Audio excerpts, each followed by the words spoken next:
반갑습니다. 오늘 35장 부터 38장까지 나가려고 하고요. 그래서 가다 보시면 오늘 끝낼 수 있다는 걸 아시게 될 겁니다.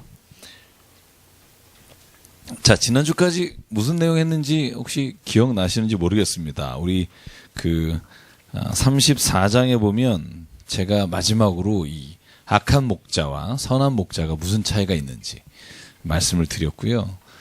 악한 목자의 특징은 뭐라 그랬죠? 여러분 기억하시죠? 첫 번째는 양떼를 먹이지 않고 자기만 배부르다. 그죠? 그리고 양떼가 어디를 가거나 어려움을 당하면 도망간다.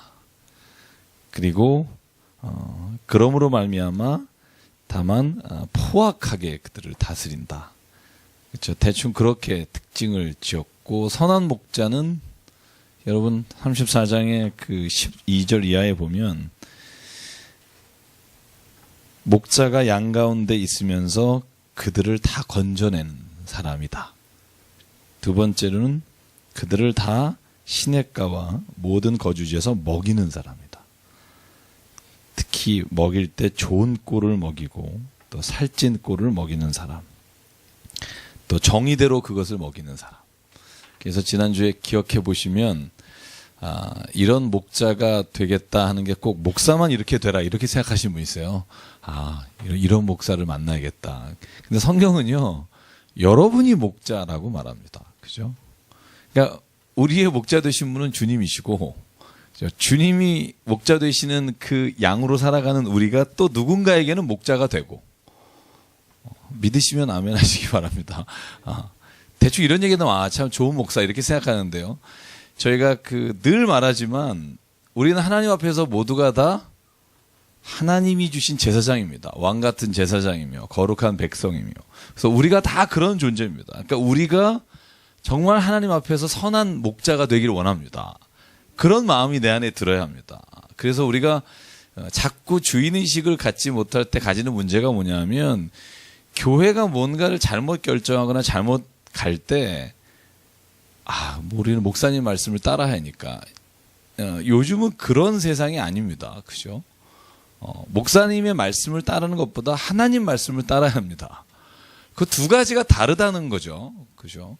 저는 이 두 가지를 구분하지 못하는 건, 저는 현대 하나님께서 우리로 하여금 이렇게 정말 누구든지 하나님 말씀을 따라 하나님의 무슨 뜻이 있는지를 아는 사람이 다 여러분이기 때문에, 저는 목사의 말씀에 순종하는 자가 아니라 하나님 말씀에 순종하는 자를 여러분이 되셔야 하고 목사도 돼야 하고, 그래서 그 목사와 또 목회자와 평신도 또 직분자 여러분들이 그 안에서 교회가 하나님의 뜻 가운데 세워지기를 기대해야지. 저는 이 목자가 그래서 목사가 아니라 여러분입니다. 여러분이 누군가를 이렇게 이끌어 가려면 그 대신 여러분의 뼈를 깎는 힘든 일이 있을 수 있다는 겁니다. 또한 여러분, 누군가를 생산하고 생명을 탄생하기 위해선 진통이 있잖아요. 여러분의 성정을 혹은 인격을 다듬어야 될 때도 있고, 내 자존심을 건드리는 사람을 또 내가 품어야 될 때가 있고, 교회가 그런 곳입니다. 만약에 그런 곳이 교회가 아니라 목사의 말씀을 듣고 목사가 하는 말을 따라서 하는 곳이라면 거긴 교회가 아닙니다. 그냥 세상에서 만들어 놓은 또 하나의 집단이고요.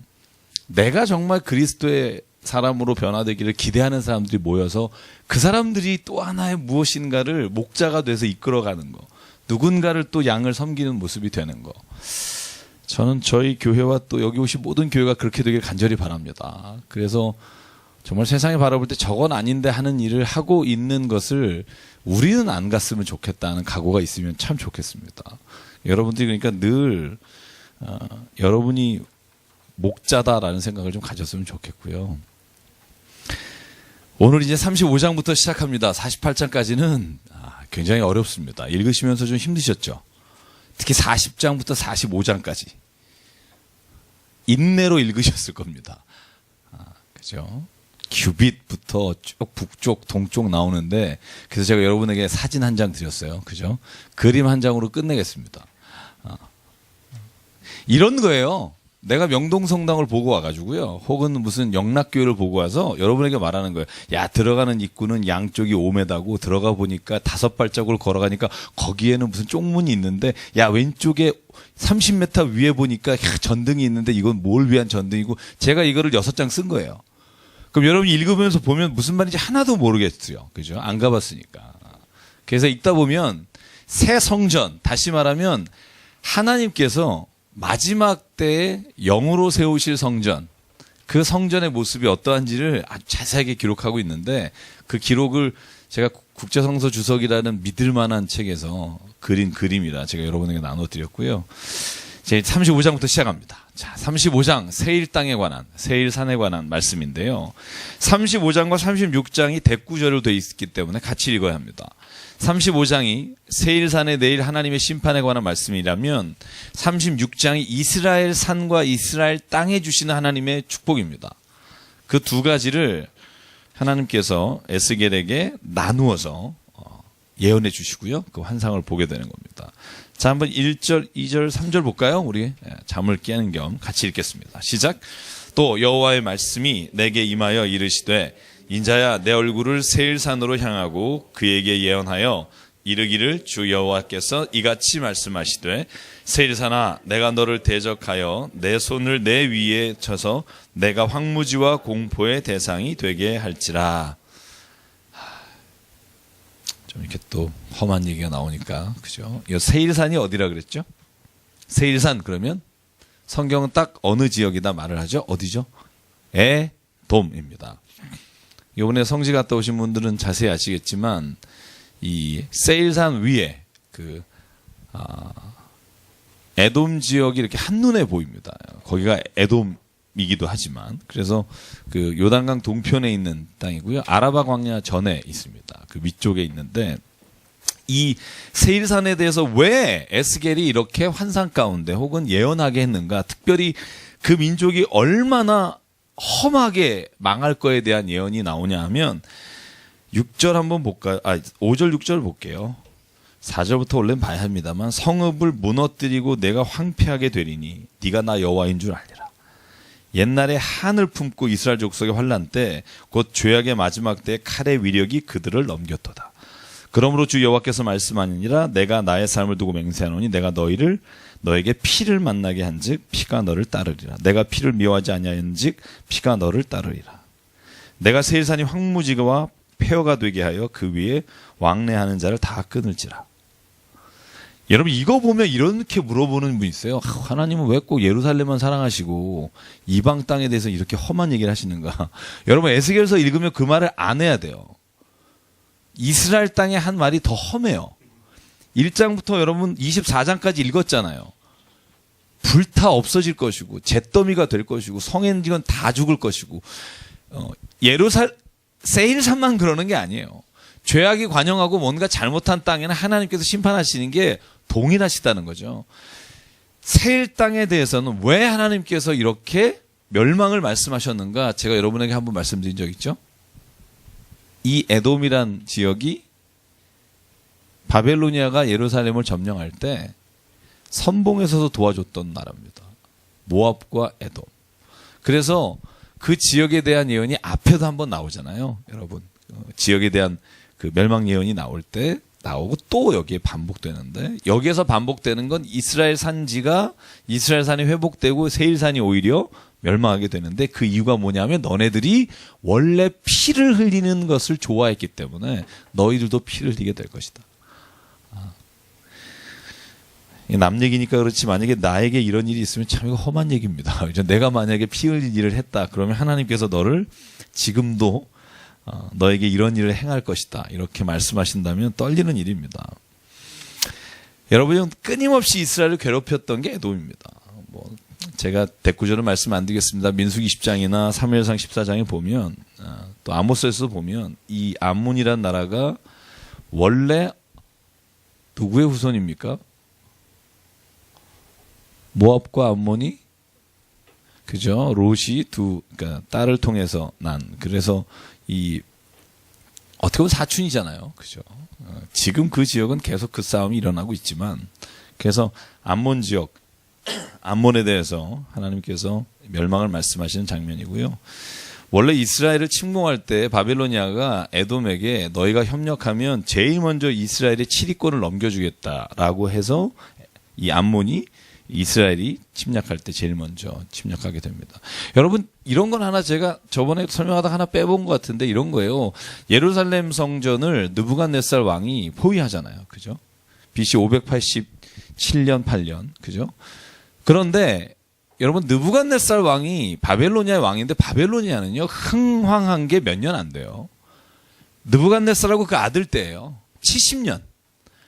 근데 원래 함무라비 법전이나 BC 그 18세기부터 이 바벨론이라는 나라는 굉장히 큰 나라였으나 중간에는 거의 없어져 버린 나라가 됐어요. 특히 아시리아에게 눌려서 길을 못 쓰다가 느부갓네살 때 다시 반짝 정말 그 거대 그 터키부터 시작해서 소아시아부터 이 중앙아시아까지 거의 이렇게 점령하는 나라가 돼버린 건데 특별히 왜 여러분 에스겔하고 예레미야하고 아주 미련스럽게 바벨로니아에게 항복하십시오라고 시드기야가 말하잖아요.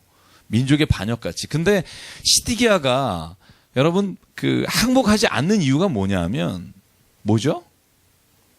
자기가 애굽의 편을 들었잖아요. 그래서 만약에 느부갓네살 왕이 쳐들어왔을 때 자기는 반드시 처참하게 죽을 것이라는 생각을 했기 때문에 성경에 보면 시드기야가 항복하지 않아요. 그러니까 18개월에서 20개월을 공성이라고 그러나요? 계속 말려 죽이는 거죠. 말려 죽이는데 왜 더 황폐하게 망하냐 하면 예루살렘이 잿더미가 되잖아요. 어느 나라가 점령했다고 해서 성을 무너뜨리거나 성벽을 쑥밭 내지 않아요. 그런데 공성정이 길수록 그러니까 이런 바벨로니아의 군대가 왔어요. 그 사람들이 다 평민이잖아요, 실은. 평민이었다가 군대에 징집됐거나 아니면 의무로 왔거나 돈을 벌기 위해 온 사람인데 20개월을 배고픈 상태에서 자기도 지치는데 계속 진치고 있어봐요. 열받죠. 열받지 않겠어요? 항복 안 하고 20개월을 버텨봐요. 그래서 원래 고대 전쟁에서는요, 이렇게 공성전, 그러니까 오랫동안 밖에서 진치게 해서 패한 경우에는 진멸해요. 성경의 기록에 보면요, 성경 외에도 외적인 거에 보면, 그래서 그 군인 모두에게 3일에서 7일 동안 약탈할 기회를 줘요. 너희들이 힘든 만큼 뺏어라. 그래서 성경에 보면 예루살렘 성벽을 뚫고 들어가서 다 불지르잖아요. 그죠? 그 전에 싹 훔칩니다. 죽이고 훔치고 나서 싹 불지르고 완전히 그 마음에 있는 걸 보복해버리는 거죠. 그래서 에스겔이나 예레미야는 어차피 바벨로니아가 지금 쳐들어와서 민족이 넘어갈 상황이면 항복을 하라. 그렇게 말하지만 시드기야는 안 하는 거죠. 그죠? 그런데 그 전쟁에 쳐들어올 때 선봉에 섰던 민족이 하나가 암몬입니다. 그래서 암몬을 향해서 세일사나 너희가 결국 피를 미워하지 아니었은즉 피가 너를 따라다닐 것이다. 이렇게 예언을 하고 8절에 칼에 죽임을 당하게 될 것이고 10절에 내가 말하기 이 두 민족과 두 땅은 다 내 것이며 내 겹이 되리라 하였느냐 그러나 여호와께서 거기 계시느냐. 이 말이 뭐냐면 이 두 민족이라는 게 뭐죠? 북이스라엘과 남유다. 이것이 우리 땅이 될 거다라고 암몬이 생각하고 바벨로니아를 따라왔지만 결국은 그렇게 안 된다. 하나님이 거기 계시다. 여러분 이 하나님이 거기 계시다가 히브리어는 뭐죠? 여호와 니시, 여호와 이레, 여호와 샬롬 그 중에 하나인데 우리가 외우는 것 중에 하나입니다. 여호와께서 거기 계시다. 자, 48장 보실래요? 48장 마지막 절. 에스겔의 주제이기 때문에 제가 말씀을 드립니다. 48장 마지막 절. 무슨 단어가 있죠? 자, 그쵸? 자, 한번 같이 읽을게요. 35절 시작. 그 사방의 합계는 18,000척이라 그날 후로는 그 성읍의 이름을 여호와 쌈마라 하리라. 자, 이 에스겔서는요, 그냥 이렇게 대충 우리는 읽었지만, 이 세일산을 향해서 말합니다. 너희가 두 나라를 너의 것이라고 생각하느나, 그러지 않을 거다. 왜? 거기에 여호와가 계시다. 이 말이 여호와 쌈마입니다. 여호와께서 거기 계시다. 참 좋은 말이죠. 그죠? 여호와 쌈마. 그래서 여호와 이레, 여호와 라파, 여호와 니시, 여호와 샬롬, 여호와 삼마, 여러분 그 여호와 로이, 그죠? 여호와는 나의 목자신 여호와 로이. 그래서 저는 그 구약에 나오는 이 말이 참 좋습니다. 여러분 한번 그 말을 음미하면서 이렇게 하면 참 제 인생에서 이렇게 하나님의 인도하심과 도우심을 그 말에 의해서 적용시키는 게 너무 좋습니다. 하나님 저에게 평강을 주십시오. 여호와 샬롬의 하나님. 주님 나의 목자가 되어주십시오. 여호와 로의 하나님. 하나님 나를 치유해 주십시오. 여호와 라파의 하나님. 여호와 삼마의 하나님. 하나님 오늘 거기에 계십니다. 그래서 영어 성경에 God is there 이렇게 되어 있어요. 그래서 근데 하나님 여기에도 임해 주십시오. 여호와 일에 준비하신 하나님. 그래서 성경은요 모든 것에 대해서 하나님이 하셨다 이게 주제거든요. 그죠?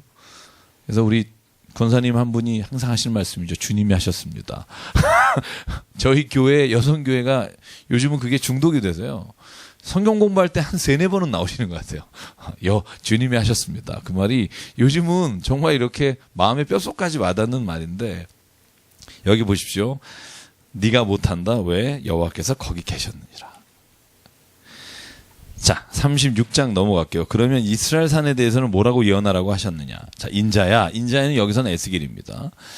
너는 이스라엘 산들에게 예언하여 이르기를 이스라엘 산들아 여호와의 말씀을 들으라.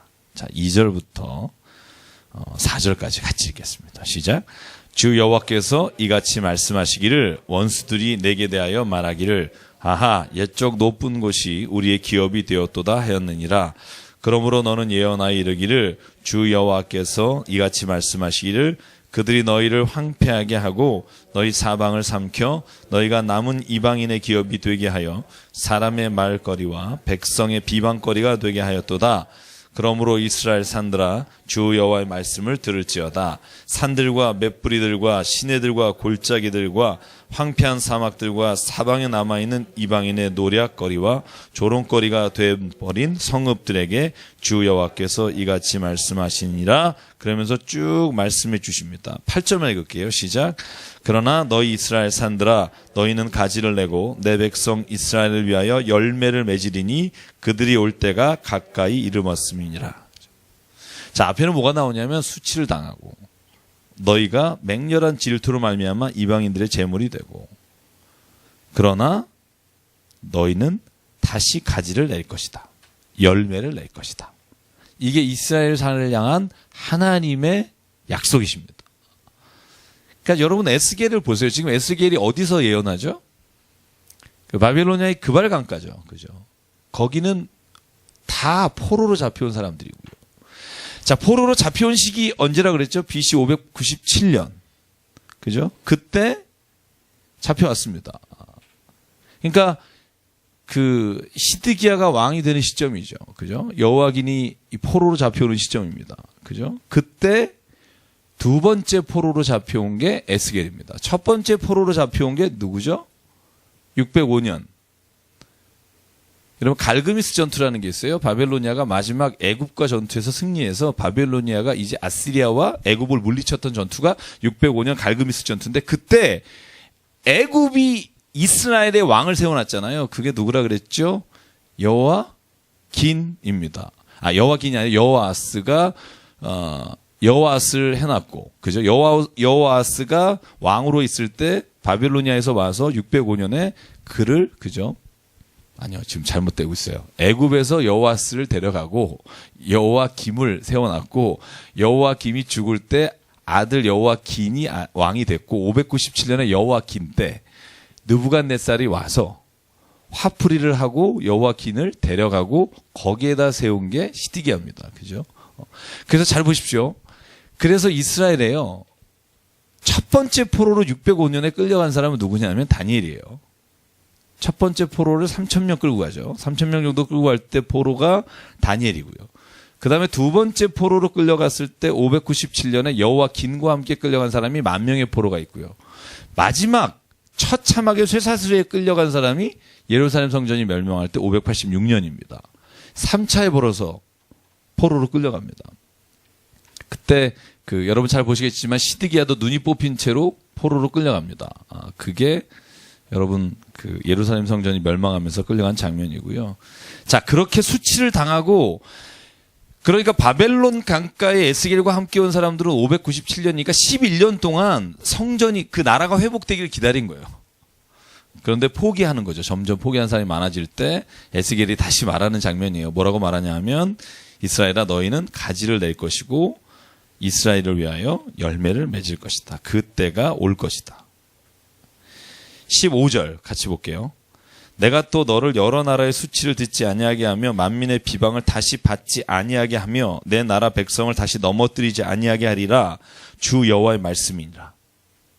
그러니까 하나님이 약속하시는 겁니다. 이스라엘 백성을 향해서 내가 너희를 다시는 넘어뜨리지 않겠다. 너희를 회복시켜 주겠다. 자, 그 뒤에 20절부터 38절까지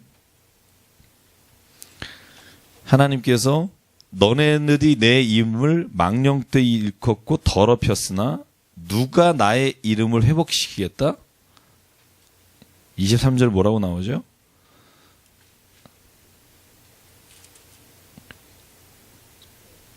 보시면 그죠?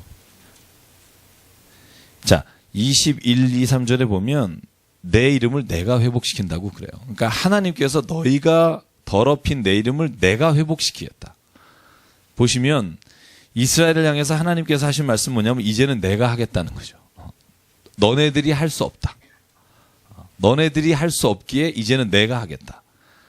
그래서 여러분 37장에 보면 마른 뼈들이 살아나는 환상이 회복시키는 장면입니다. 이스라엘을 회복시키는 거. 하나님께서 하시는 거죠. 그 영으로 말미암아 회복되리라 하셨고, 그리고 나서 오늘 26절, 27절 같이 읽어볼게요. 시작. 또 내 새 영을 너희 속에 두고 새 마음을 너희에게 주되 너희 육신에서 굳은 마음을 제거하고 부드러운 마음을 줄 것이며 또 내 영을 너희 속에 두어 너희로 내 율례를 행하게 하리니 너희가 내 규례를 지켜 행할지라. 아멘. 자, 그래서 하나님께서는 이제는 내가 너희를 새 영과 새 마음을 주어서 너희로 하여금 내 백성이 되도록 하는데, 특별히 여러분 잘 보십시오. 에스겔은요, 육적인 할례를 통해서 혹은 하나님의 민족의 특성으로 인해서 하나님의 선택한 민족으로 인해서 구원하신다고 하는 말씀이 이제는 새 영과 새 마음으로 구원하신다는 말로 바뀌기 시작합니다. 예레미야에도 이런 말 있었죠. 기억나십니까? 예레미야도 이와 비슷한 말을 해요. 그러니까 실제로 예언서부터 뭐가 나오냐 하면 그 이전에도 이방인에 관한 말씀 혹은 이스라엘 백성이 아닌 다른 백성도 하나님께서 구원하시겠다는 말씀이 있었지만, 에스겔서에는 분명히 말씀하시는 장면이 뭐냐 하면 하나님께서 이제는 새 영과 새 마음으로 창조하시고 그들을 회복시키시는데, 민족적 회복을 뿐만 아니라 하나님께서는 모든 사람을 이제 영으로 만나주시고 하나님께서 그 마음에 성령의 힘으로 말미암아 그들을 구원하시겠다고 하는 이야기를 여러분 37장에도 말하시고 마지막 장에도 말하십니다. 그래서 여러분 이렇게 예언서를 읽어보면 이제 성전 시대는 하나님께서 이제 끝내시겠다는 선언이 보입니다. 그래서 여러분 40장부터 세우는 새 성전은요, 규빗 나오고 막 이러지만 실제로는 그게 이스라엘 땅에 세워질 성전이 아니에요. 여러분 읽어보시면 알겠고 그림 보시면 알겠지만 저게 상징적인 표현이고, 47장 48장에 땅을 배분할 때도요, 그 땅이 진짜로 12지파에게 배분하는 땅 이야기가 아닙니다. 왜냐하면 성소가 예전하고 달리 중앙성소의 제사장의 땅을 주고 그 자체가 하나의 성전의 개념으로 그려져요. 그 전체가 다. 그래서 성경을 읽어보면, 에스겔서를 읽어보면 이제는 하나님이 보이는 성전을 세우지 않겠다. 이제 하나님이 영으로 세우시는 성전을 짓겠다. 그것이 에스겔서에서 예표가 돼요. 근데도 우리는 요즘도 계속 그 보이는 성전에 굉장히 관심이 많죠. 보이는 교회에 관심이 많고. 그래서 저는 그게 이제 하나님의 뜻과 우리의 뜻이 다를 때가 있다. 그러면 성경이 말하죠. 내가 생각하는 거와 네가 생각하는 게 다르다. 그럼 네 뜻을 따라라 그러지 않고 내 뜻을 따라라. 그죠? 근데 하나님 뜻이 뭔지 모르니까 우리가 우리의 뜻을 따라가는 거고요. 자, 마지막 절만 볼게요. 38절 같이 볼게요. 시작. 제사 드릴 양 때 곧 예루살렘이 정한 절기의 양무리 같이 황폐한 성읍을 사람의 때로 채우리라. 그러한즉 그들이 나를 여호와인 줄 알리라 하셨느니라. 자, 이제는요, 성읍을 다시 짓겠다가 아니라 사람으로 채우겠다. 저는 이 말이 굉장히 의미 있는 말이라고 생각해요. 자, 그러니까 이제는 다시 세워야 될 게 뭐냐 하면 보이는 성전이 아니라 육신의 성전이 아니라 하나님의 영으로 말미암아 세워지는 성전이다. 그래서 에스겔서 47장에 보면 이 성전 문지방에서 나온 물이 그죠? 흘러 사해 동쪽 바다라고도 나와 있는 사해에 흘러갈 때 그때 성전에서 시작된 것이 다시 사해 모든 죽은 것을 소생시키고 회복시키는 능력이 성전으로부터 나갑니다. 그런데 그 성전은 예루살렘 성전으로 여기는 나와 있지만 원래 에스겔이 말하는 성전은요 보이는 성전이 아닙니다. 그래서 이 주석을 한 많은 사람이 이런 표현을 써요. 이제는 보이는 성전 문지방이 아니라 하나님께서 그 안에 성전을 두신 사람 그리스도인에게로부터 물이 흘러나와 세상에 죽어가는 모든 것들을 회복시키시겠다는 약속의 말씀입니다. 그래서 사람이 중요하다는 겁니다. 그래서 사람이 꽃보다 아름답고 사람에게 모든 초점이 있고 그래서 예수께서 하신 말씀 기억하시죠? 예수께서 한 영혼을 바라보시는데 이렇게 말하죠. 한 영혼이 뭐보다 귀하다? 천하보다 귀하다. 왜냐하면 한 영혼, 한 사람이 이제 하나님의 성전을 대신할 하나님의 영이 거하시는 거기 때문에. 그래서 고린도전서 3장 16절 너희는 모르느냐? 우리가 하나님의 성전인 것과 하나님의 영이 우리 안에 거하시는 줄을 우리가 알지 못하느냐. 그게 바로 바울이 말하는 성전의 개념이고요. 그래서 바울은요, 선교 갈 때 지금 목요일반에서 사도행전을 했는데요. 자기가 선교 가서 성전이나 교회를 세우는데 초점이 없었어요. 그냥 가정에서 시작했어요. 고린도 교회도 그랬고 가정에서 시작해서 사람이 오는 곳이 교회가 됐고요. 참 제가 그것이 얼마나 중요한지를 좀 깨달아야 하는데 우리는 또 하나의 이 성전에 대한 어떤 뭐랄까요 향수 그런 거에 너무 젖어 있는 것 같은데 에스겔은 말하는 성전은 그 회복하는 성전이 아닙니다. 그래서 여러분 오늘 이스라엘 산에서 하나님 회복시키겠다 하시는 것은 결국은 성읍과 성전의 회복이 아니라 하나님이 사람을 회복시키겠다는 말씀이고요. 그 말에 집중할 수 있으면 참 좋겠습니다. 자, 이제 37장 넘어갈게요. 자, 여러분 잘 아는 장, 그죠? 37장, 그죠? 이 마른 뼈가 소생하는.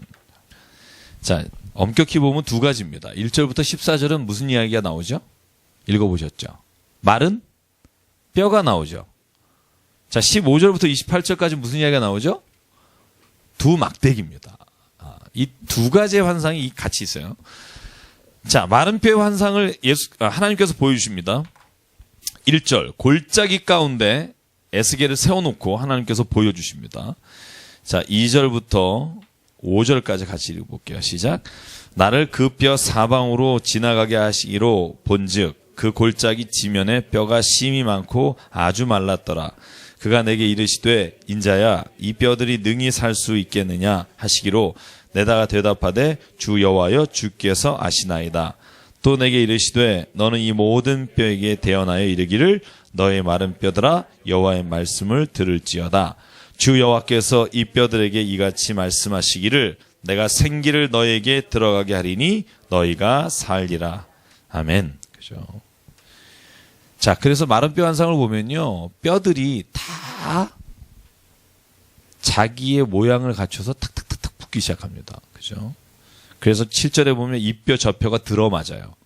그래서 뼈들이 서로 연결돼요. 옛날 영화 이런 거 많았죠? 무슨 영화였더라? 이렇게 이런 거 있었죠. 그죠? 뼈들이 딱 붙습니다. 그 다음에 8절에 보면 가죽이 덮여요. 그죠? 근데 뭐가 없어요? 그 속에 생기가 없어요. 그래서 9절에 같이 읽어볼게요. 9절만 시작. 또 내게 이르시되 인자야 너는 생기를 향하여 대언하라. 생기에게 대언하여 이르기를 주 여호와께서 이같이 말씀하시기를 생기야 사방에서부터 와서 이 죽음을 당한 자에게 불어서 살아나게 하라 하셨다 하라. 그래서 다 살아나요. 근데 군대가 돼요. 보면 10절에 살아나서 일어나는데 큰 군대가 되는 겁니다. 그 뼈에게 이르시되 이 뼈들은 이스라엘의 족속이라. 하나님께서 이 뼈들이 말랐고 소망이 없는데 멸절됐는데 하나님이 다시 이것을 살리시게 될 거다. 여기에는요, 이스라엘 백성의 해야 할 일은 없어요. 하나님이 하시는 겁니다. 저는 우리가 만약에 여기에 나와 있는 이야기대로 이 마른 뼈의 환상을 통해서 하나님이 주시는 저는 세 가지의 원리가 있다고 생각해요. 첫째는 육체의 부활입니다. 저는 하나님께서 우리를 부활하게 하시고 우리로 하여금 이 땅이 아니라 하나님의 나라에 소망을 둔 사람으로 저는 우리를 부르셨다고 믿습니다. 저는 이게 제 소망입니다.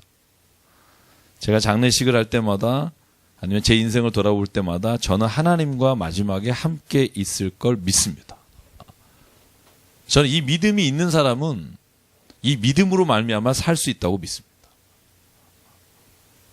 그리고 이 믿음이 있는 사람은 이 땅에서 어떤 환난과 어려움과 불이익을 당해도 이길 힘을 주십니다. 저는 그래서 부활의 소망은요, 단지 우리에게 그걸 믿느냐 안 믿느냐는 신학적 교리의 싸움이 아니라 그것이 우리의 삶의 확신이 되면 세상에 하나님이 기뻐하시지 않는 일로 인해 내가 저질렀던 많은 것들로부터 물러설 수 있는 용기를 주시는 힘이 된다고 믿습니다. 저는 그게 능력이라고 생각해요. 여러분 이런 거 있죠. 제가 이런 말 해도 되는지 모르겠습니다만 제가 한 10몇 년 만에 트럼프를 해봤어요. 저희 조카들이 미국에서 왔잖아요. 근데 걔네들이 그걸 갖고 와가지고요. 삼촌 하자고 그래가지고 저는 기억이 안 나는 거예요. 해본 적이 없었고. 그래서 배웠어요. 재밌더라고요. 밤새는지 모르겠더라고요. 그 미국에서 6주 동안 있는 동안 얘네들이 한 몇 번을 했어요. 제가 트럼프를 하면서 생각한 게 그거예요. 그 중에 차이니스 포커라는 게 있습니다. 여러분 제가 이걸 가르치려고 온 건 아닌데 방법은 말씀드릴 필요는 없겠고. 자, 이건요 보면요 이제 누가 하나를 내면 거기에 연상되는 걸 계속 내는 거예요. 근데 이런 거 있죠. 딱 받는 순간 이런 거 있어요. 메이드가 된 게 있어요. 딱 이제 하나만 내면 다 줄줄줄 낼 수 있는. 그럼 끝나거든요. 그러면 이제 제가 그런 걸 딱 확인하고 난 다음엔 마음에 여유가 생겨요. 얘가 나한테 하나를 더 주든 뭐를 하든 그래 재밌게 지내라. 쭉 지켜보다가 얘네들이 딱 조금 남았을 때 제가 먼저 던져서 메이드 해버리거든요. 근데 제가 그걸 하면서 이게 돈 내기 하는 것도 아니고 그냥 애들이랑 그걸 하면서 무슨 생각을 했냐면 야, 마치 이런 거하고 비슷하겠다.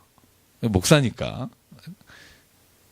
내가 만약에 진짜 하나님의 나라를 믿고 하나님께서 내 영혼을 만지시고 나를 구원하신 분이라고 믿으면 내가 정말 이 땅에서 사람들이 뭘 어떻게 하든 뭘 누리고 있든 뭘 정말 나를 약올리든 뭐 하든 내 마음에서 이미 이겼기 때문에 그게 아무 문제가 되지 않을 수 있겠다. 여러분 그게 예수가 말씀하신 천국의 비유잖아요. 네가 만약에 보화가 든 것이 저 땅에 숨어 있는 거, 묻혀 있는 걸 알면 집에 돌아가서 뭐 하겠니? 돈 모아서 저 땅을 사겠지. 사람들은 그러겠지. 이 미친놈. 그런데 그 사람은 기뻐가지고 그 땅에 지금 보화가 있다는 걸 알기 때문에 그는 지금 다른 사람이 뭐라 그러든 아무것도 자기의 인생에서 신경 쓸 게 없다는 거죠. 저는 진짜 그래서 믿음이요 사람에게 있다면 하나님께서 그걸 통해서 우리를 세상도 이기게 하시는 힘을 주신다. 저는 그래서 예수님이 너희가 세상에서 환난을 당하나 담대하라 내가 세상을 이겼다 이렇게 말씀하시는 이유는 너네가 이미 하나님을 믿는 순간 세상의 모든 것들을 하나님께서 너희로 하여금 당당하게 이기게 하시는 줄 믿어라. 그러면 이 세상의 삶도 승리하게 된다. 저는 그 메시지로 듣습니다. 저는 그래서요, 제가 만약에 하나님을 정말 확실하게 믿으면 저는 세상에서도 모든 일을 이겨나가고 믿음으로 하나님께 승리하게 할 줄 믿습니다. 근데 왜 못 그러냐? 믿음이 없어서 그래요. 저도 그렇고 여러분도 그렇고 믿음이 없어서 그래요. 하실까? 정말? 이런 생각이 드는 순간부터 초조해지고 내가 뭔가 이렇게 좀 다른 사람하고 해야 될 거 해야 되는데 못하는 거 아닌가? 이런 생각을 할 때마다 불안하게 지고 그렇죠. 그래서 염려와 불안은 믿음이 없을 때 와요. 제가 오늘도 여기 오면서 얘기 나눈 게 그거예요. 뭐 우리 자매님하고 같이 오면서 그 동네 병원이나 동네에 잘 못 가겠다, 사기당할까 봐. 그죠? 저도 한번 갔다가 자동차 고쳤는데 중고 부품 넣어가지고요. 돈은 비싸게 받고. 병원 가면 또 저희 교육 한 분 그러셨잖아요. 시술 받았는데 이 시술이 보험 안 되는 거 모르고 받아가지고. 그러니까 사람이 믿지 못하니까 제일 힘든 게 뭐냐면 우리가 서로 힘든 거예요. 진짜 만약에 우리 집 앞에 있는 그 가게와 병원이나 자동차 하는 데가 그냥 내가 가면 정말 신뢰할 만한 일로 딱딱딱 해준다면 세상이요. 저는 그렇게 마음을 편하게 살아갈 수 있는 곳이 없지 않을까. 그죠? 왜 그래서 우리가 꼭 아는 사람 찾아가요? 안 속이니까. 그러니까 만약에 그런 수고만 안 해도 여러분 믿음만 있으면 세상도 전 바뀐다고 생각해요. 세상도. 서로가 신뢰하고 믿을 수 있는 그 곳만 있다면 저는 세상에서 우리가 살아가면서 많은 부분을 염려와 근심으로부터 사라질 수 있다고 생각하는데 우리가 그러지 못하는 것도 믿음이 없기 때문이고 그래서 하나님이 우리에게 요구하시는 게 뭘까? 믿음이라고 생각해요. 믿음. 하나님이 믿을 거면 100% 믿기를 바랍니다. 그냥 믿어버리십시오. 왜? 성경에요. 하나님을 믿는 사람들의 증언을 보면 하나님을 믿음으로 말미암아 행하신 일이 기가 막히기 때문입니다. 믿고 그것에 대한 체험을 해보기를 원합니다. 나도 한번 그걸 해보고 싶다. 그러면 믿으십시오. 여기서 에스겔이나 이스라엘 백성이 할 건 딱 하나의 믿으면 돼요. 하나님께서 오늘 나를 회복하실 겁니다. 그래서 저는 육체적인 부활을 믿습니다. 다시 살리라. 하나님께서 그렇게 말씀하셨고요. 또 저는요 오늘 여기에서 영적으로 우리가 거듭나는 일이 일어나야 될 줄 믿습니다. 영적으로 다시 회복돼야 합니다.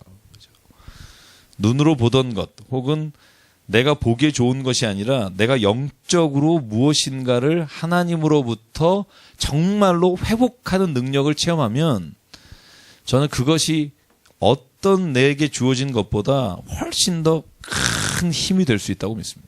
영적인 능력을 회복하십시오. 저는 오늘서 이 37장이 비단 이스라엘이 영토를 회복하거나 성전을 회복하는 게 아니라 저는 오늘 새 영과 새 심령으로 영적으로 회복되는 것을 하나님께서 에스겔을 통해 보여주셨다고 믿습니다. 제가 한 말에 14절을 보시는데 14절만 같이 읽을게요. 시작. 내가 또 내 영을 너희 속에 두어 너희가 살아나게 하고 내가 또 너희를 너희 고국 땅에 두리니 나 여호와가 이 일을 말하고 이룬 줄을 너희가 알리라. 여호와의 말씀이니라. 내 영이 네 안에 거하면 살아난다.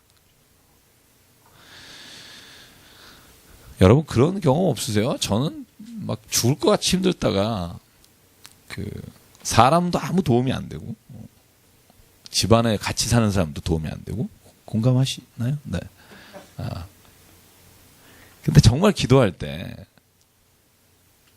기도하는 그 순간 진짜 모든 게 다 하나님이 이루셨다는 확신이 들면서 내 마음에 있는 모든 구름같이 이렇게 나를 막 이렇게 아주 힘들게 했던 모든 것들이 장막이 거쳐지는 경험이 참 많습니다.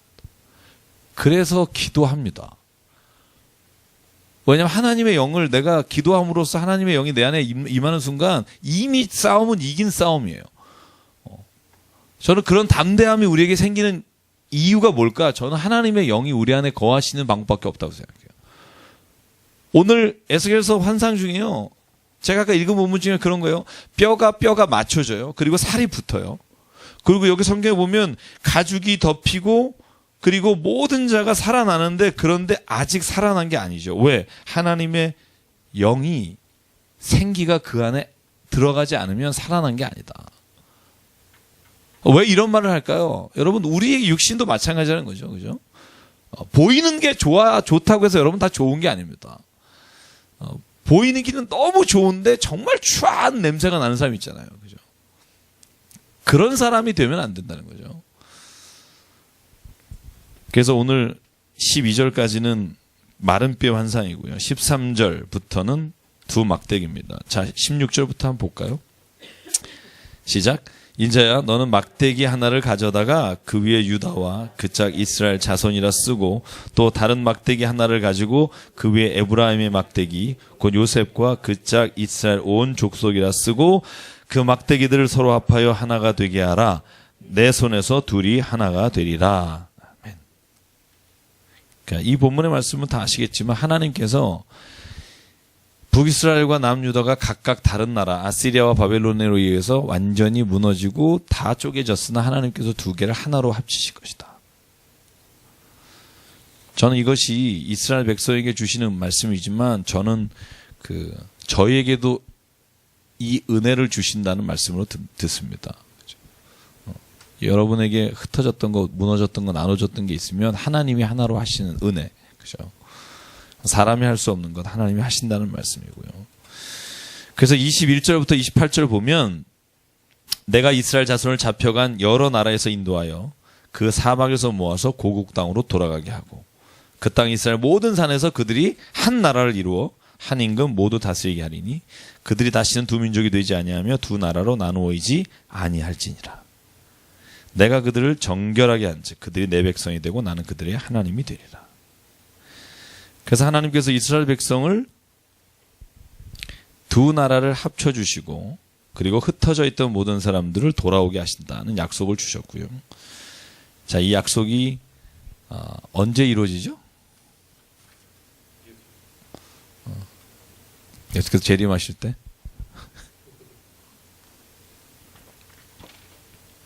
역사적으로 보면 페르시아의 왕 고레스가 다시 포로를 돌려보내는 시점이 될 거고요. 그리고 이걸 종말론적 관점에서 보면 모든 육체가 모든 나눠졌던 것들이 하나가 되는 시점은 우리가 정말 주님이 다시 오시는 시점으로 봐야 에스겔서를 이해하는데 저 정확하다고 볼 수 있어요. 에스겔서에 나온 단어 중에요. 요한계시록에 쓰인 단어가 많습니다. 이따가 제가 몇 군데는 찾아드릴 텐데 하나만 찾아볼까요? 여러분 여기서 지금 그 38장, 39장 이제 38장 넘어갈 텐데요. 38장에 보면 이 곡과 마곡 이거 무슨 말인지 아시는 분? 저는 이게 곡물의 이름인가 막 이런 생각도 해봤는데 마곡은 땅 이름이죠. 곡이 왕 이름입니다. 마곡 땅에 있는 곡이라는 왕이에요. 그죠? 헷갈리죠? 이 곡과 마곡 이 단어가요. 계시록 20장 8절에 나와요. 자, 여기에 나오는 곡과 마곡 이 의미로 쓰이는데요. 자, 계시록 20장에 보면 더 이상 지명의 의미가 없어요. 한번 20장 8절 읽어보실래요? 성경 가지고 있으면. 네.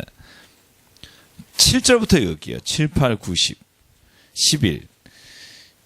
이제 이거 가지고 뭐 여러 가지 해석하는 사람들 많은데 일단 요 본문만 딱 계시록 20장 8절만 보고 곡과 마곡에 대해서 이야기 나눠볼게요. 7절부터 11절까지 시작. 천년이 참에 사탄이 그 옥에서 놓여 나와서 땅의 사방 백성 곧 곡과 마곡을 미혹하고 모아 싸움을 붙이리니 그 수가 바다의 모래 같으리라. 그들이 지면에 널리 퍼져 성도들의 진과 사랑하시는 성을 두루매 하늘에서 불이 내려와 그들을 태워버리고 또 그들을 미혹하는 마귀가 불과 유혹 못해 던져지니 거기는 그 짐승과 거짓 선지자도 있어 세세토록 밤낮 괴로움을 받으리라. 또 내가 크고 흰 보좌에 그 위에 앉으신 이를 보니 땅과 하늘이 그 앞에서 피하여 간데 없더라. 자, 여기에 이 역사적인 지명으로 보면 마곡 땅이라는 데는 역대상 1장 5절에 나오는 땅입니다. 그러니까 이 땅은요 야베베 후손이 취한 땅인데 그런데 이 마곡은요 더 이상 에스겔서서부터 그 땅을 의미하는 것을 넘었습니다. 마곡의 땅에 곡이라는 왕이라는 말이 이 본문에서도 이미 거기를 회복하신다거나 거기에 일어날 일이 아니라 이미 미래의 일을 예언하는 본문으로 읽을 수 있고요. 그래서 요한계시록에서 이 곡과 마곡을 마지막 때 대적하는 하나님을 대적하는 세력의 수장의 의미로 곡과 마곡을 씁니다. 그러니까 사탄과 같은 개념으로 쓰고요. 그래서 종말론적 의미에서 곡과 마곡을 적그리스도라고 해석하는 경우도 참 많습니다. 자, 그럼 여기에 나오는 내용이 뭘까? 마곡 땅에서 하나님이 뭘 어떻게 하시겠다는 건가? 잘 보시면은요, 여기에는요, 모든 민족이 나옵니다. 모든 민족에 관한 말씀이 나옵니다. 자, 1절부터 한번 읽어볼게요.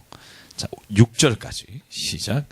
여호와의 말씀이 내게 임하여 이르시되 인자야 너는 마곡 땅에 있는 로스와 메섹과 두발 왕 곧 고게게로 얼굴을 향하고 그에게 예언하여 이르기를 주 여호와께서 이같이 말씀하시기를 로스와 메섹과 두발 왕 고가 내가 너를 대적하여 너를 돌이켜 갈고리로 내 아가리를 꿰고 너와 말과 기마병 곧 내 온 군대를 끌어내되 완전한 갑옷을 입고 큰 방패와 작은 방패를 가지며 칼을 잡은 큰 무리와 그들과 함께한 방패와 투구를 갖춘 바사와 구스와 붓과 고멜과 그 모든 떼와 북쪽 끝에 도갈마 족속과 그 모든 떼 곧 많은 백성의 무리를 너와 함께 끌어내릴 것이다. 16절만 읽고 설명할게요. 시작. 구름이 땅을 덮음같이 내 백성 이스라엘을 치러 오리라. 고가 끝날에 내가 너를 이끌어다가 내 땅을 치게 하리니 이는 내가 너로 말미암아 이방 사람의 눈앞에서 내 거룩함을 나타내어 그들이 다 나를 알게 하려 함이니라. 자, 이제 여기까지 읽고 나면 여기에 바사, 구스, 붓, 고멜, 도갈마 이 모든 족속이 바사는 어느 나라죠? 페르시아입니다. 그죠? 구스는 어디죠? 북아프리카에 있는 그죠? 구스, 에티오피아 쪽이고요. 자, 붓은 어디죠? 비슷합니다. 아프리카 쪽에 있습니다. 고멜은 어디죠? 원래 킴메르족이라고 해서 이것이 서쪽에 있는 족속입니다. 도갈마란 족속이 어디냐? 북쪽에 있는 족속입니다. 이걸 우리가 아르메니아라고 표현합니다. 아르메니아, 여러분 지도로 보면은 터키 위쪽이죠. 그죠? 아르메니아, 러시아 올라가기 중간에 있는 게 아르메니아입니다. 그러니까 지금 이 바사는 동편이죠. 동쪽에서 페르시아가 이렇게 전진해 오죠. 그죠? 아프리카나 이 구스는 어디예요? 남쪽이죠. 그죠? 그러니까 동서남북에 있는 모든 나라들입니다. 이스라엘을 덮고 있는. 그죠? 이 덮고 있는 나라들이 오늘 성경이 에스겔을 통해서 말하는 게 뭐냐면 그 나라들이 다 예루살렘을 점령하고 이스라엘을 치는데 하나님이 쓰셨다는 거예요. 왜? 아까 우리가 읽은 16절. 그들이 사방에 서서 내 눈앞에서 이렇게 한 것은 그들이 나를 알게 하려 함이라. 그러나 거기서 끝나지 않겠다. 어떻게 끝을 내시겠느냐? 하나님이 말씀하시기를 너희들을 또 하나님께서 내쫓고 제거하시고 이스라엘 백성을 다시 산중에 세워주실 것이다. 너네들이 불과 유황으로 망하게 될 것이다. 그게 오늘 이 곡과 마곡의 39장까지 전개돼요. 그래서 39장에 연결되는 구절도 그겁니다. 곡의 위형이 굉장히 대담하지만 그러나 하나님은 악인에 대한 최후의 심판을 준비하고 계신다. 그래서 우리가 흔히 왜 아마겟돈 전쟁이라고 하는 거 있잖아요. 그게 실은 여러분 그 김지사 목사님 설명하는 거 들으셨을지 모르지만 그 지명이 있습니다. 그 지명에서 시작된 건데 이것이 점차 확대돼서 종말론적 개념으로 볼 때 마지막 전쟁이 일어나는 곳이 그 이름을 아마겟돈이라고 부르는데 이 곡과 마곡의 의미도요. 시작은 이 마곡이라는 땅 거기서 시작하지만 전체적으로 하나님께서는 이 이스라엘을 멸망시키고 다시 회복시키고 곡과 마곡과 바사와 이 나라들을 불과 유황으로 이렇게 하시는 이유는 하나님께서 결국 이 모든 민족을 하나님께서 마지막 심판 때 심판하시게 될 것이다 라는 말씀을 주시는 겁니다. 여러분 심판을 믿으십니까? 왜 저를 못 쳐다보시죠? 심판이 있다고 믿으십니까? 어떻게 심판하시겠다고 믿으십니까? 어떻게 하실까? 심판을. 예수님 말씀대로 하면은 가운데 세워놓고 좌편과 우편으로 나누신다고 해놨죠. 그죠? 오른쪽에 양, 왼쪽에 염소. 그죠? 또 어떻게 하신다고 그러셨죠? 성경에 보면. 정답 없고요. 네. 비유로 말씀하신 게 뭐뭐 있죠? 비유로 하신 말씀. 네? 그죠? 알곡과 가라지. 그래서 뭐라고 해요, 예수께서? 지금 알곡과 가라지는 그냥 둬라. 왜? 지금 건들다가 가라지 뽑으려다가 알곡을 네가 그르칠 수 있다. 지금은 돌아 추수 때가 되면 타작마당에서 알곡과 가라지는 나눠지게 된다. 저는 이 말에 대해서 그죠? 예수께서 하시는 말씀입니다. 마지막 때 일어난 일. 또 뭐가 있죠? 또 뭐라고 비유하시죠? 마지막 때 혹시 기억하시는 거 있어요? 네? 혼인잔치. 역시 그쪽에 관심이 많으시. 네. 혼인잔치. 제가 왜 종말론적인 비유를 지금 얘기를 해보냐 하면, 종말론적인 비유를 비교해 보면 굉장히 재미있는 것들이 많이 나와요. 그죠? 마지막 혼인잔치는 어떻게 비유하시죠? 신랑이 옵니다. 신부가 등을 준비해요. 10명이. 5명은 기름을 준비하고 5명은 기름을 준비하고 에이씨 벌써 올라가고 이러다가 갑자기 오시니까 그죠? 등불을 준비한 사람은 가고 등불을 준비하지 못한 여인들은 신부는 못 갑니다. 또 뭐가 있죠? 이렇게 많은지 모르시죠? 그러니까 예수님이 이 말을 이렇게 많이 했다는 건 예수님이 종말론적인 심판과 미래에 관심이 많으셨습니다. 여러분 마지막 잔치에 초청하는 이야기 아시죠? 예수께서 하신 말씀 중에 잔치에 초청해라. 초청했는데 안 와. 왜? 장가 가야 됩니다. 오늘 소 잡는 날입니다. 양털 까야 됩니다. 그러면 예수께서 뭐라 그래요? 나가서 저는 자, 그죠? 다친 모든 자를 데려다가 내 잔치에 채우라 돼 있죠. 자, 여러분 이 비유를 통해서 뭘 알 수 있을까요? 마지막 종말론적인 심판이라는 게 예수는 어떤 생각을 가지고 계실까? 읽혀지십니까? 쫓겨난 사람은 뭐라고 나와요? 이를 갈며 슬피 울 것이다. 그죠? 예수님이 한 말이에요. 제가 한 말이 아니고. 근데 이 하신 말씀은 우리가 그냥 이렇게 스쳐 지나가죠. 왜 그럴까요? 이단될까봐? 일을 안 갈까봐? 솔직히요, 나와 상관이 없다고 생각하는 경우가 많아요. 저는 예수님이요, 이 정도 반복했으면 천국에 관한 비유가요, 예수께서 하신 말씀 중에 만만치 않습니다. 그 어록 가운데 굉장히 많습니다. 그렇다면 예수님이 이걸 심각하게 얘기하신 거예요. 제가 지금 여러분에게 겁주려고 하는 건 아니고요. 우리가 적어도 종말론적인 삶에 대해서 관심을 가져야 된다고 생각해요. 왜냐하면 예수가 또 하신 말씀이 있어요. 부자가 그죠, 낙타 비유도 있지만 제가 이제 하려고 하는 말은 예수께서 그러죠. 부자가 지금 보니까 또 돈을 벌어서 곡식 창고 짓고 그래서 물어봐요. 야, 너 오늘 저녁에 네 영혼을 데려가면 뭐 할 거니 저거? 예수께서 물어보시는 질문이요, 굉장히 종말론적인 질문이 많습니다. 제가 예수께서 물으셨다라는 책을 보면 그 책에 예수의 질문이 종말론적인 비유와 질문이 정말 많다는 것을 이렇게 놀랄 정도로 봐요. 여러분들이 관심을 안 가져서, 여러분 늘 우리는요, 생각하는 걸 보고요, 보고 싶은 걸 봐요. 어떤 책을 읽든. 제가 요즘 몽테스키웨 로마 제국의 멸망이라는 책을 보는데요. 제가 제 딸하고 같이 이렇게 설명하면서 읽는데 섬찟 놀라는 게 많아요.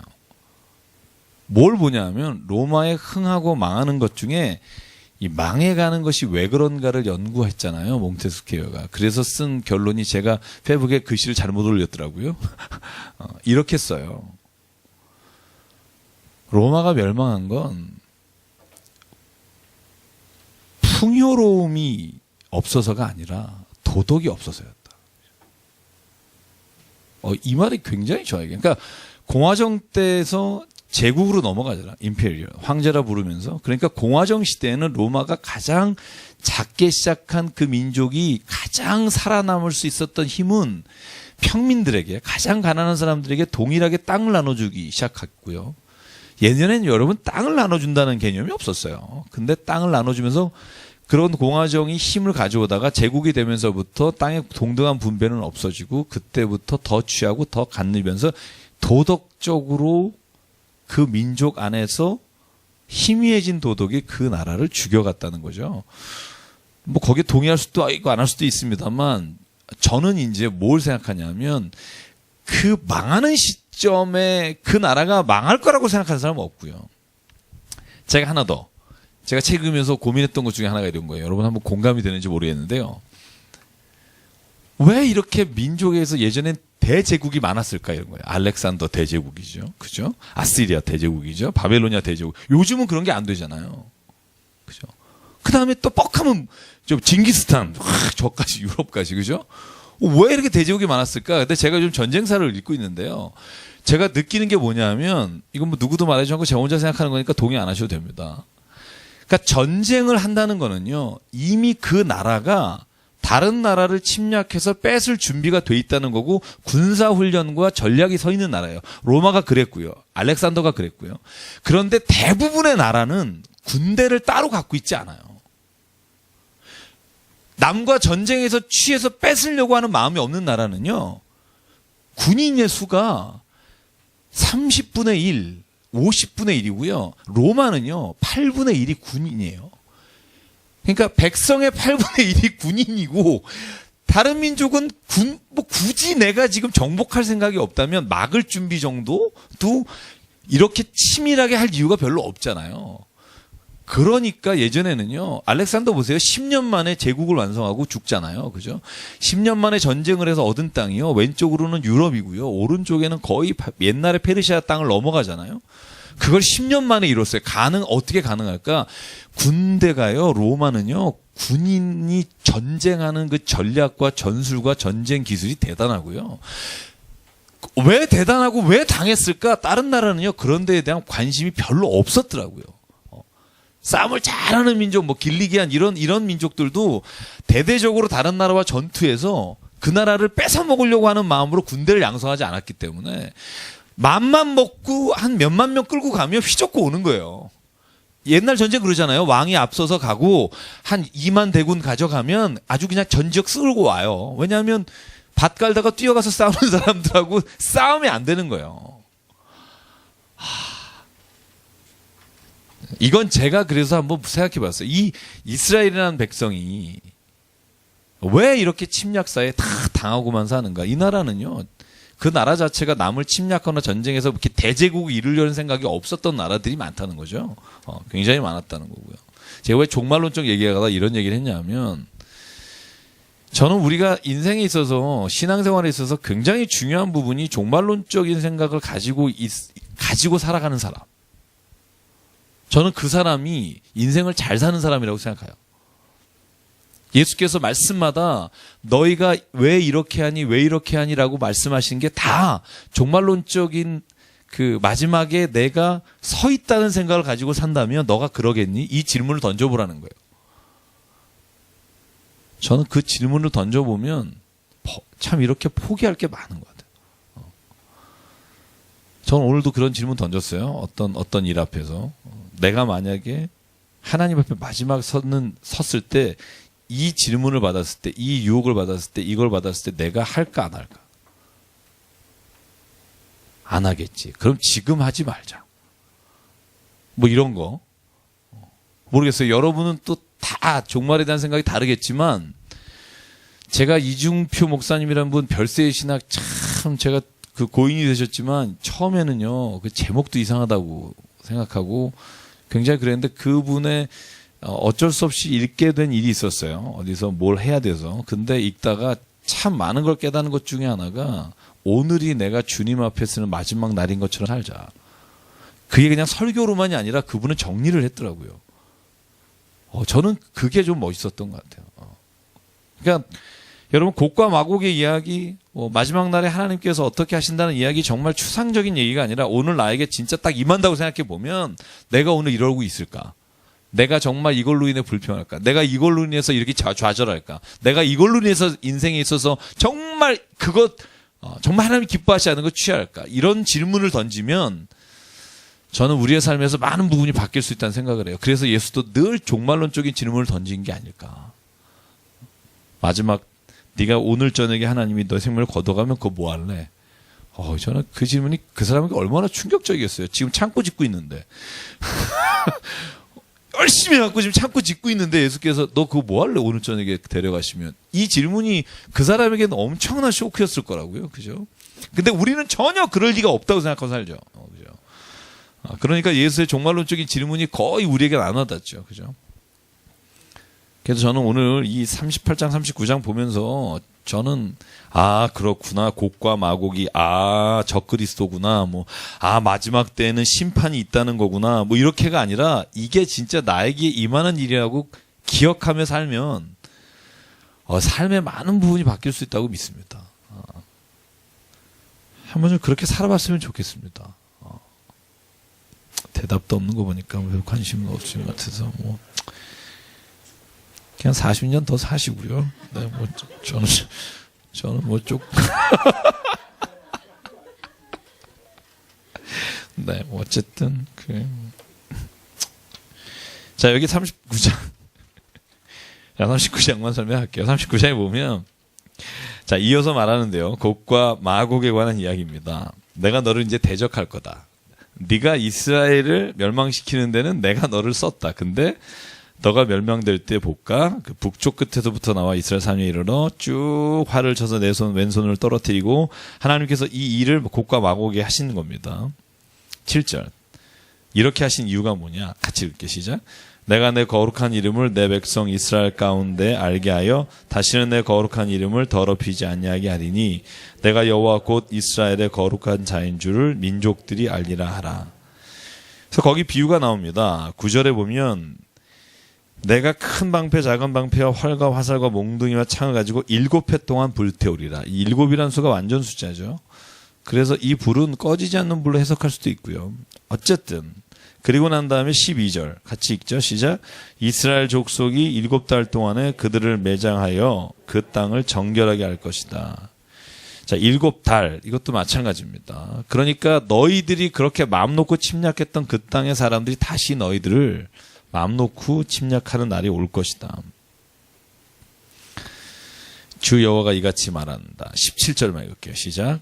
주 여호와께서 이같이 말씀하시니라. 너 인자야, 너는 각종 새와 들의 각종 짐승에게 이르기를 너희는 모여오라. 내가 너희를 위한 잔치 곧 이스라엘 산 위에 예비한 큰 잔치로 너희는 사방에서 모여 살을 먹으며 피를 마실지어다. 자, 뒤에 하나만 더 읽을게요. 자, 그러므로 24절 읽을게. 시작. 내가 그들의 더러움과 그들의 범죄한 대로 행하여 그들에게 내 얼굴을 가리었었느니라. 자, 보시죠. 자, 이제 이 말은 좀 뭐라 그럴까. 우리가 생각하는 신약의 개념과는 좀 차이가 있지만 구약에서 하나님이 말씀하시는 심판은요, 행위대로 하시는 겁니다. 행위대로. 너희가 그 더러움과 범죄한 대로, 그죠? 하나님께서는 그 행위대로 갚으신다. 근데 신약으로 넘으면서 믿음으로 구원받는다. 이러니까 우리가 뭔 짓을 해도 구원받는다. 얼마나 자유해요. 그죠? 너무 좋은 거죠. 할렐루야죠. 그죠? 그런데요, 그 믿음이 뭘까 하는 걸 곰곰이 생각하셔야 됩니다. 믿음이 뭘까? 도대체 믿는다는 걸 뭐로 증명할 수 있을까? 이 질문이 야고보서의 질문이잖아요. 그죠? 너희가 믿노라 하면서도 행함이 없으면 그 믿음이 있다는 걸 어떻게 증명하니? 그래서 내기하자 그러죠? 나랑 내기해보자. 그러면 나는 행위로 믿음을 증명할게. 너는 뭐로 증명할래? 이렇게 질문을 던지죠. 여러분은 뭐로 질문을, 내가 믿음이 있음을 뭐로 증명하시겠는지 야고보 앞에서 한번 대답을 해보라는 거죠. 뭐로 증명하겠느냐? 하나님은 순서가 바뀌는 건 맞지만 행함이 없는 믿음을 말하는 건 아니다. 그죠? 그래서 저는 우리 그리스도인이 저도 마찬가지고요. 저도 마찬가지인데 저도 믿음으로 산다라고 말할 때 이 믿음 안에는 반드시 우리가 하나님 앞에 믿음으로 행하는 행위가 포함된다는 거죠. 믿음으로 구원받지는 않지만 믿음이 없이는 행함이 없이 믿음을 어떻게 보여주겠느냐고요. 여러분 만약에 저 자식이요, 아버지를 사랑해요. 사랑한대요. 사랑하는데 절대로 아빠 세계를 몰라. 아니 뭐 그럴 수 있지 뭐. 그렇게 넘어가요. 그죠? 엄마 아빠 너무 사랑해. 너무 사랑하는데 뭐 아빠가 아파도 난 병원 안 가. 너무 사랑하는데 장례식 날 난 좀 바빠서 친구 만나러 갈게요. 뭐. 아빠 너무 사랑해요. 근데 나 있잖아 좀 아버지 재산 좀 미리 당겨주세요. 뭐 그러니까 너무 사랑하는데 그 행위가 전혀 그 사랑하고 있다는 것과 반하면 그걸 사랑이라고 느낄 수 있는 사람이 있으세요? 아빠 엄마 하니까 별로 안 와드는 청년이 있는데 남자친구가 너무 사랑해. 근데 딴 여자 만나고 다니고 막 어제 뭐 했어? 그러니까 너 생각했지 나이트에서 뭐 이러면 그죠? 그러면 그 사람이 사랑한다는 말을 믿을 수가 있을까? 그죠? 아니 더 정확히 말해서 사랑하는 걸까? 그죠? 자기가 사랑한다고 착각하는 거 아닐까? 제가 늘 말하죠. 왜 하나님께 기도해야 되느냐? 하나님이 기도를 듣고 하나님께서 막 내려주시는 것 때문에 기도한다? 저는요, 그건 반 맞는다고 생각하고요. 기도하다 보면 내가 믿음이 없는지를 알아요. 있는지 없는지를 내가 알아요. 기도는요, 내가 하나님 앞에서 내 스스로가 어떤 사람이고 어떤 믿음을 가지고 있는지를 확인하는 시간이기도 합니다. 믿음이 없는 사람은 절대 기도 못 합니다. 왜? 믿지 않으니까. 기도는요, 내가 하나님 앞에 믿음이 없는지를 내가 하나님 앞에 고백하는 시간이고요. 그래서 결론적으로 말하면 저는요, 우리가 믿음이 있노라 하면서도 형제를 사랑하지 않는 자는 그런 믿음이 없는 거예요. 하나님을 사랑합니다. 그러면서 보이는 바 형제를 미워한다. 믿음이 없는 거라는 거죠. 사랑하지 않는 거라는 거죠. 자기가 착각하는 거예요. 저 여자를 사랑하고 있다. 아니라는 거죠. 하나님 보시기에는 안 사랑하는 거죠. 그리고 진짜 안 사랑하는 겁니다. 왜냐하면 사랑이란 단어와 믿음이란 단어 안에는 이미 그가 그것을 위해 어떤 것을 행한다는 게 들어있기 때문에 그렇습니다.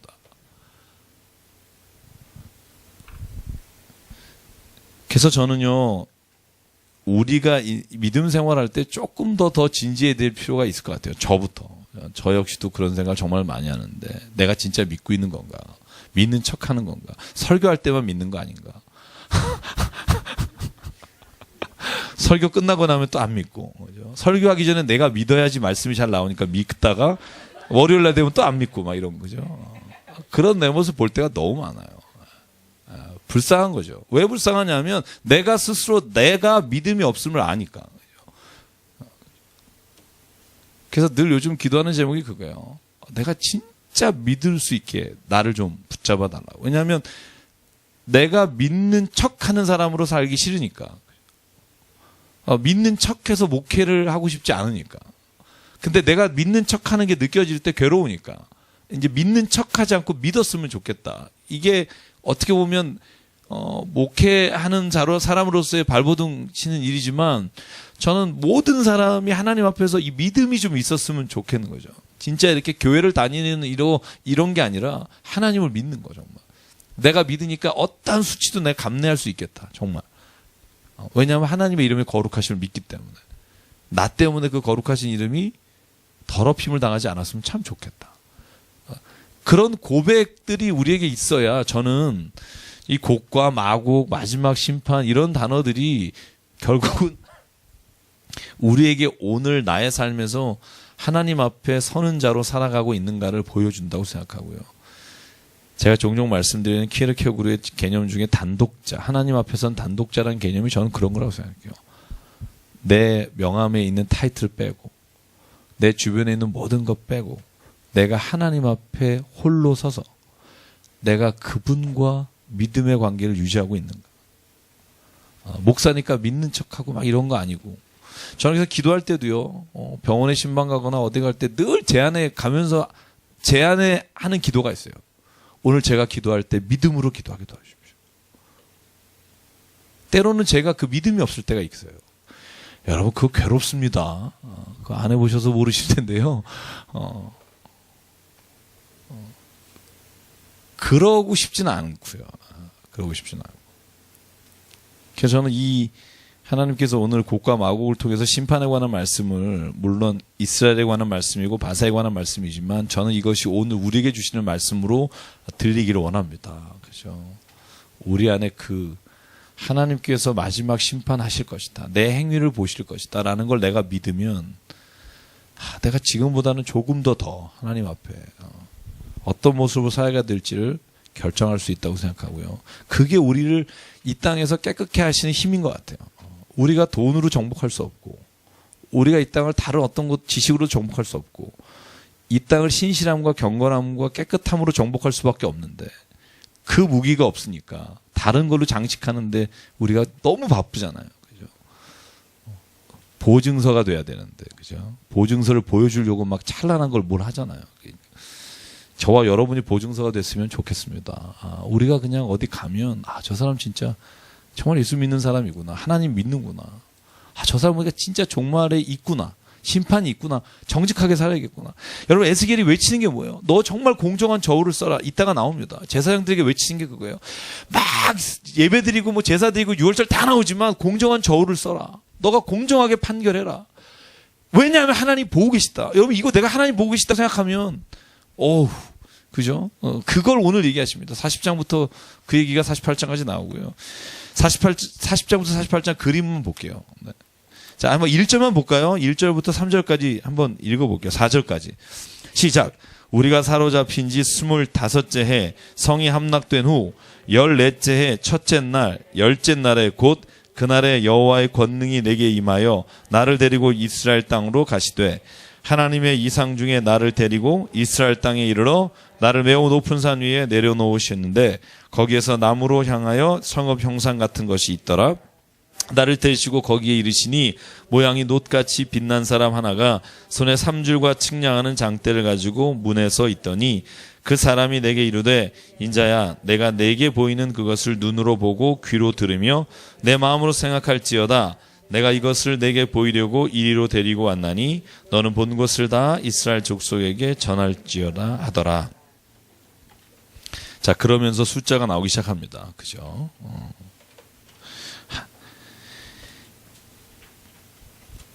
아직 그죠? 네. 여러분 보시면은요, 이게 지금 40장부터 무려 45장 중반에도 이게 있고요. 중반까지 여기서 그리라, 또 만들라 하는 단면도예요. 왜 단면도밖에 없을까요? 접은 적이 없으니까. 여러분, 포로에서 돌아와서 이성전 진 거 아니죠? 포로기에서 돌아와서는 이성전 아닙니다. 거의 똑같지만 초라한 성전을 졌어요. 그죠? 여러분, 그래서 우리가 이제 예언서를 하겠지만, 느헤미야, 그죠? 에스라 느헤미야서에 보면 돌아와서 성전 짓는 그게 나오잖아요. 이거하고는 달라요. 여기는요, 이게 지금 A라고 하는 게 그러니까 지성소입니다. 지성소. 여기 지성소를 어떻게 짓고, 자, 보세요. 그 길이가 팔꿈치에서 손가락에 이르고 한 손바닥 너비가 더한 자로 6척이라. 이런 말이 무슨 말일까요? 자, 이렇게 다 써 있어요. 그죠?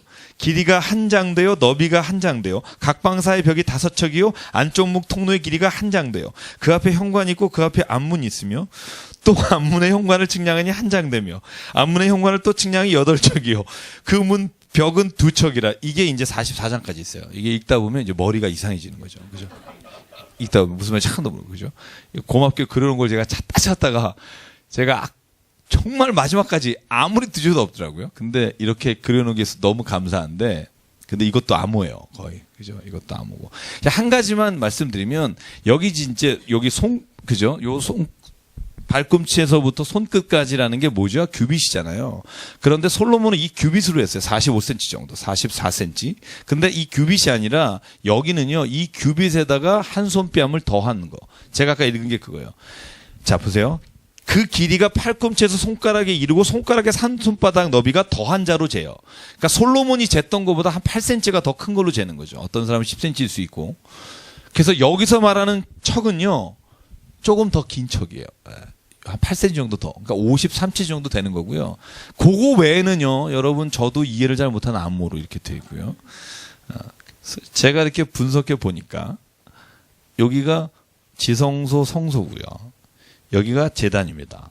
번제단이라고도 하죠. 여기 성경에 보면 41장에 나와요. 번제단을 가냐 얘가 나오고요. 43장에 나오는군요. 그래서 이걸 다 여기에 나온 걸 다 짬뽕해서 그린 거고요. 그래서 여기서 나온 것 중에 중요한 개념들이 지금 예루살렘 거기서 있던 것 중에 하나가 뭐냐면 이방인만 들어오는 데와 이방인이 아니라 유대인이 들어올 수 있는 곳이 정해져 있는데 에스겔서는 재밌어요.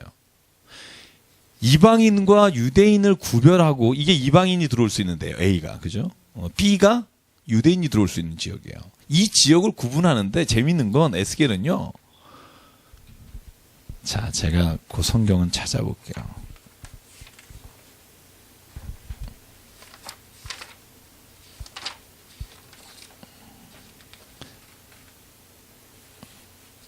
자, 44장인데요. 44장. 요 이방인의 뜰과 소위 말해서 유대인이 들어오는 뜰의 구분이 앞에 솔로몬 성전 때와 달라요. 한 단어가 더 붙어요. 별거 아니라고 생각하실지 모르겠지만 볼게요. 자, 7절, 8절, 9절 같이 읽을게요. 44장 시작. 너희가 마음과 몸에 할례 받지 아니한 이방인을 데려오고 내 떡과 기름과 피를 드릴 때에 그들로 내 성소 안에 있게 하여 내 성전을 더럽힘으로 너희의 모든 가증한 일 외에 그들이 내 언약을 위반하게 하는 것이 되었으며 너희가 내 성물의 직분을 지키지 아니하고 내 성소에 사람을 두어 너희 직분을 대신 지키게 하였느니라. 주 여호와께서 이같이 말씀하시느니라. 이스라엘 족속 중에 있는 이방인 중에 마음과 몸의 할례를 받지 아니한 이방인은 내 성소에 들어오지 못하리라. 아멘. 자, 보세요. 옛날에는요 할례를 받지 않은 자예요. 근데 여기는 뭐 하나가 추가되냐면 몸과 마음의 할례 받지 않은 자.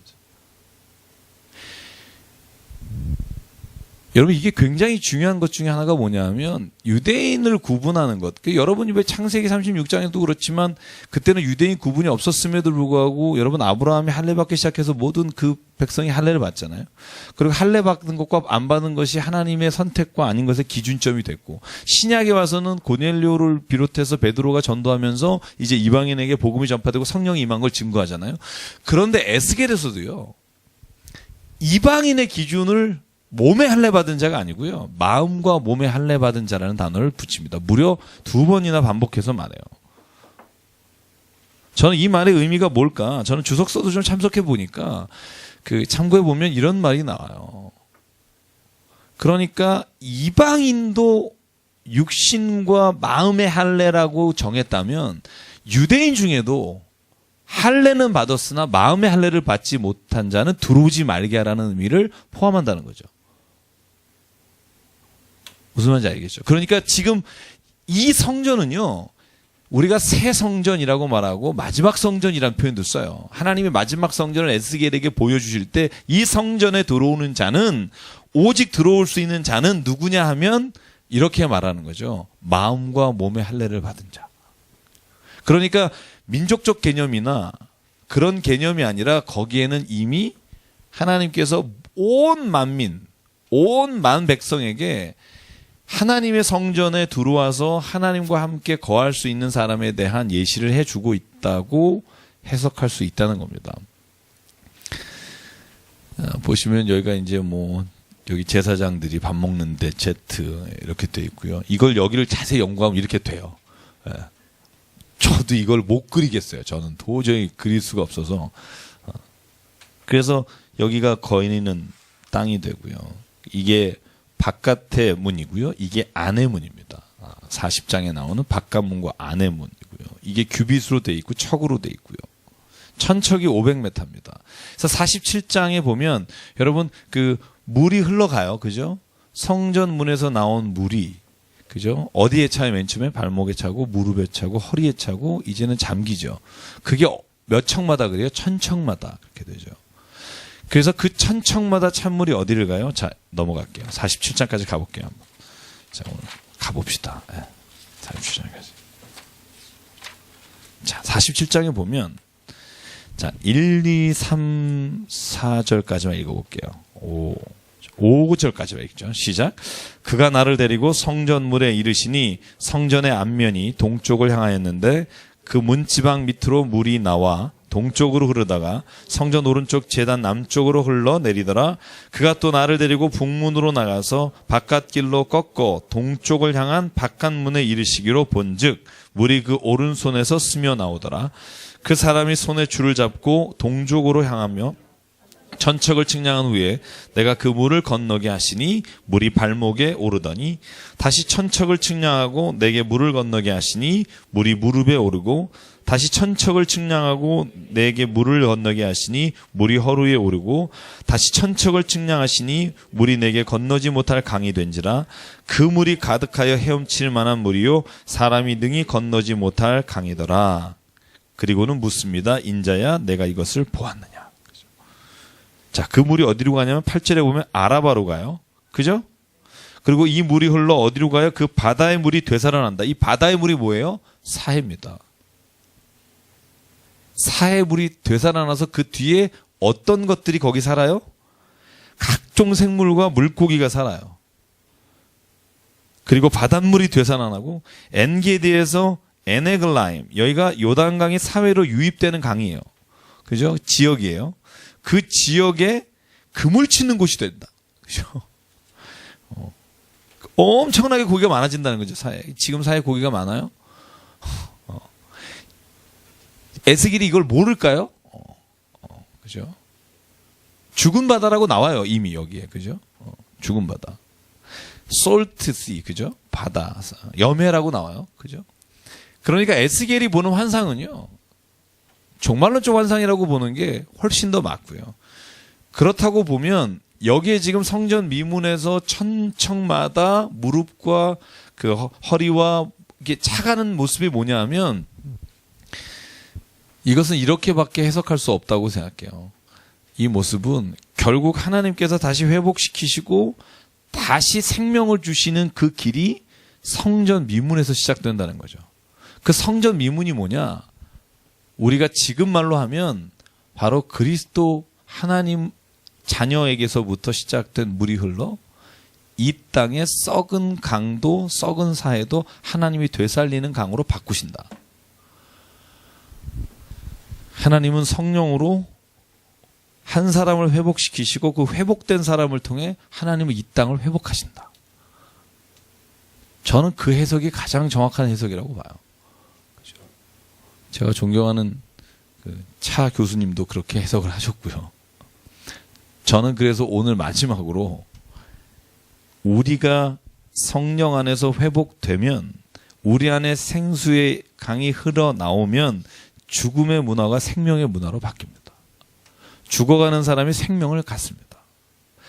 여러분이나 제가 그렇게 됐잖아요. 그런 고백이 없으신가요? 수렁에서 건진 내 딸 뭐 이런 그러니까 내가 하나님으로 말미암아 정말 하나님이 내 생명을 살리시고 지금도 내 안에서 생수가 흐르게 하시는 것이 내게 주신 사실이라면 나를 통해 하나님이 천척이 흐를 때마다 그들이 그 안에 잠겨서 다시 생명이 살아나는 것으로 바뀌게 되는 줄 믿습니다. 제가 하나님의 성령으로 변화되면 우리의 가족이 변화되고요. 우리 옆에 있는 사람이 하나님의 생명의 물이 흘러갑니다. 저는 그걸 봤으면 좋겠어요. 이걸 묻잖아요. 내가 그것을 뭐 하냐고요? 여러분 뭐라고 묻죠? 인자야 내가 이것을 뭐 하느냐? 보았느냐. 그죠? 왜 이렇게 묻겠어요. 그죠? 여러분에게도 묻는 거라고 생각해요. 저에게도. 네가 진짜 이걸 보았느냐? 네가 진짜 이걸 믿느냐? 그러면 너에게서부터 이 물이 흘러나와 이 물이 죽어가는 곳에서 생명을 살리는 걸로 나타난다. 내가 늘 그 경계선상에서 믿음 왔다 갔다 하니까 남에게 생수를 공급할 기회가 없잖아요. 한번 정말 내가 그 생수의 강에 한번 빠져서 그 생수가 나로부터 흘러가는 걸 체험하면 그러면 사람이 그때부터는요 그 일을 하지 않고는 못 사는 거죠. 금요일 저녁에 그 중국의 선교사님 오시는데 그분 간증 들으면 그 생각이 참 많이 나요. 그분을 통해서 흘러가는 생수가 있다. 생수는 제주도에서 나오는 게 제일 좋고요. 네. 48장은 그래서요, 마지막으로 12지파에게 분배되는 땅에 관한 이야기입니다만, 그러나 이 땅은 보이는 땅이 아닙니다. 북쪽에서 단으로 시작해서요, 12지파에게 나눠지는 지역이 나눠지고요. 그런데 이 땅은 마지막에 하나님께서 이스라엘 민족을 회복하신다는 상징이고, 이 말은 곧 하나님께서 영원한 기업으로 우리에게 주실 땅에 관한 고백입니다. 그래서 마지막 35절이 나옵니다. 그 성읍의 이름은 여호와 삼마라. 하나님이 거기에 계신다. 하나님이 계신 성읍은 이 일들이 일어난다는 거죠. 이 일들이 일어난다는 겁니다. 그래서 저는요, 여기에 수요일날 성역 공부 몇 명이 오느냐 많이 오느냐 이거보다, 몇 명이 듣느냐 이거보다, 진짜 저는 오는 사람, 또 말씀을 듣는 사람이 정말 생수가 흘러나는 삶이 정말 우리가 됐으면 좋겠습니다. 그러면요, 정말 그게 우리 인생에 가장 중요하다고 생각하면 그 일을 이루는 것 자체가 우리에게 하나님께서 주신 엄청난 축복이 됩니다. 13절 14절에 그 땅을 팔지도 못하고 바꾸지도 못한다.